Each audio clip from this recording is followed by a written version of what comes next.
When someone talks of the best places in the world to visit, your mind starts racing.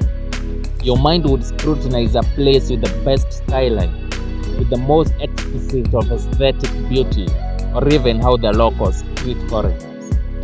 Cape Town is the kind of place to fall under such scrutiny. In 2014, it was named the best place in the world to visit by both the New York Times and the Daily Telegraph. Jumbo, it's yet another one in the African City series. Welcome back guys to Real Positive Africa. If you just came across this channel, karibu sana and feel at home. Not that, be at home by hitting the subscribe button below and join our Real Positive family. If I don't get some words or phrases right, you guys understand I'm not South African, but as always, I'll do my best to get it right. That said, let's explore the beauty of the Tavern of the Seas. In terms of the most popular city of South Africa, Cape Town comes second only to Johannesburg. It's also the legislative capital of South Africa, where the parliament is located. The city is known for its harbour, for its natural setting in the Cape Floristic region, and for landmarks such as Table Mountain and Cape Point. Being the largest city of the Western Cape Province, Cape Town is known as the Mother City and it's home to over half of the Western Cape's population. Cape Town has a diversity of cultures, and the majority in the racial makeup are the colored, followed by white. Blacks comes third. There are also Indians and Asians among others who are also residents here in Cape Town. Cape Town has seen its fair share of local wars between colonizers and also with the Africans in the earlier days, including the 1900 Anglo-Boer War, which Britain won. Following the discovery of minerals in surrounding areas of Cape Town, the population grew steadily and did the city. Prior to the mid-20th century, Cape Town was among the most racially segregated cities in South Africa. There was also the Group Areas Act, which classified all areas according to race. Cape Town happens to be the oldest urban area in South Africa. From the earlier days, it would seem Cape Town is a center of beauty. Our topography is one of the most beautiful in the planet. Most evident is Table Mountain, with its near vertical cliffs and flat-topped summit over 1,000 meters high, and with Devil's Peak and Lion's Head on either side, together form a dramatic mountainous backdrop enclosing the central area of Cape Town, the so-called City Bowl. The immediate south, the Cape Peninsula, is a scenic mountainous spine jutting 40 kilometers southwards into the Atlantic Ocean and terminating at Cape Town. There are over 70 peaks about 300 meters within Cape Town's official city limit. Many of the city's suburbs lie on the large plain called the Cape Flat, which extends over 50 kilometers to the east and joins the peninsula to the mainland.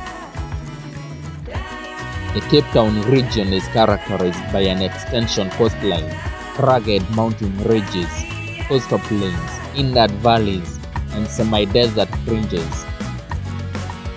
Cape Town experiences a warm Mediterranean climate with mild, moderately wet winters and dry, warm summers. Some 6 kilometers away from the city, in the Table Bay, is an island standing 30 meters above sea level.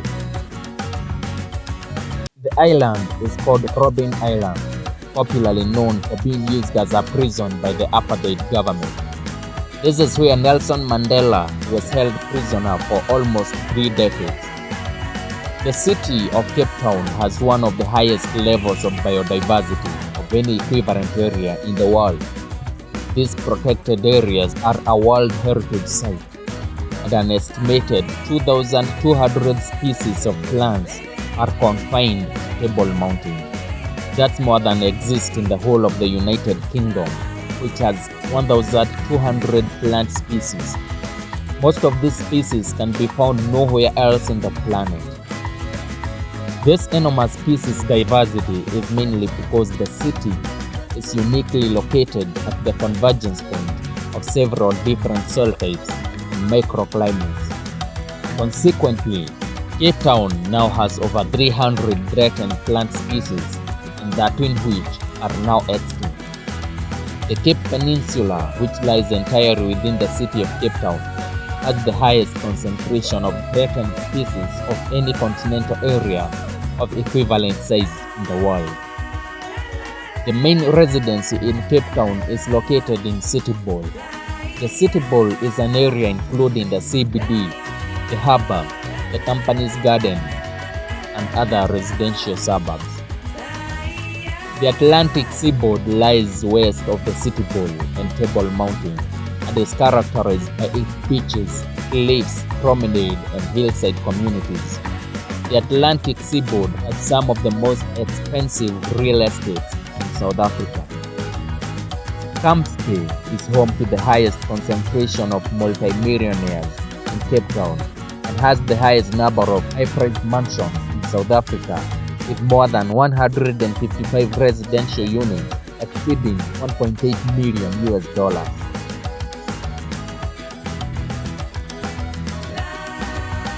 If you are at all interested in enjoying the sight of a large colony of African penguins, Cape Town is the place to be. To be precise, the Boulders Beach, the South Peninsula. Also, you are very much likely to see whales and dolphins too, especially in a ferry to Robben Island. Most goods are handled through the port of Cape Town or Cape Town International Airport. Cape Town has seen a huge increase of companies in the space industry as well as in the tech industry, impacting our economy positively. With a number of entrepreneurship initiatives and world-class universities providing skills, Cape Town has become the Silicon Valley of South Africa, hosting innovative technology startups such as Jumo, Yoko, Robotics, Luno, and the Sun Exchange. Cape Town is not only a popular international tourist destination in South Africa, but Africa as a whole. This is due to its mild climate, natural setting, and well-developed infrastructure. The city has several well-known natural features that attract tourists, most notably Table Mountain, which forms a large part of the Table Mountain National Park and is the back end of the City Bowl. Reaching the top of the mountain can be achieved either by hiking up, which, as a matter of fact, would be my preference, or by taking the Table Mountain cableway. The view of the Atlantic Ocean from up there and the surrounding mountains is breathtaking.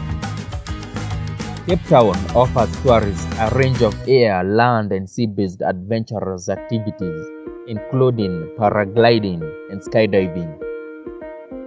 St. George's Anglican Cathedral is one of the largest and oldest religious sites in the city. Most places of worship in the city are Christian churches and cathedrals. Islam is the city's second largest religion with a long history in Cape Town, resulting in a number of mosques and other Muslim religious sites spread across the city. Cape Town's significant Jewish population supports a number of synagogues. Other religious sites in the city include Hindu, Buddhist, and Baha'i temples. Cape Town International Airport serves both domestic and international flights. It's located 18 kilometers from the central business district, and it's the second largest airport in South Africa and serves as a major gateway for travelers to the Cape region. The Cape Town International Airport was among the winners of the World Travel Awards for being Africa's leading airport. The Port of Cape Town is a major transport node in Southern Africa. In addition to moving freight, it also serves as a major repair site for ships and oil rigs. Cape Town has a long tradition as a port city. The port of Cape Town, the city's main port, is in Table Bay, directly to the north of the CBD. The port is a hub for ships in the southern Atlantic. It is located along one of the busiest shipping corridors in the world. It is also a busy container port, second in South Africa only to the Tavern. In 2004, it handled 3,161 ships and 9.2 million tons of cargo. And that was almost 2 decades ago. You can imagine the traffic right now. The Shosholoza Mail is the passenger rail operating 2 long-distance passenger rail services from Cape Town, a daily service to and fro Johannesburg via Kimberley, and a weekly service to and fro Durban via Kimberley, Bloemfontein, and Pietermaritzburg. Cape Town is also one terminus of the luxury tourist-oriented Blue Train, as well as the 5-star Rovers Train. Metro Rail operates a commuter rail service in Cape Town and the surrounding area. The Metro Rail network consists of 96 stations throughout the suburbs and outskirts of Cape Town. Cape Town is the origin of 3 national roads. The N1 and N2 begin in the Pwasho area near the city center, and the N7, which runs north towards Namibia. Despite there being cases of huge annoying traffic jams, you'll still get to your destination within a reasonable time frame. And that, guys, is Cape Town.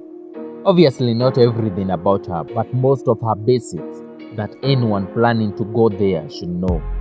As you might have noticed, I don't get into the negative side of any city in Africa in my videos. For doing that would outdo the purpose of this channel, which is to showcase the positive side of Africa. So guys, kindly join me and let's show the world the positive side of Africa, the real side of Africa, one town at a time, one city at a time, one video at a time. And with that, we get to change the biased version of our story that the world narrates. Hit on the subscribe button below and join me in this worthy, adventurous endeavor. In the process, we get to know our Mother Africa better. Thank you for watching. Thank you for sticking up to this point with me, guys. Stay positive and don't forget to give this video a thumbs up. Stay safe. Peace.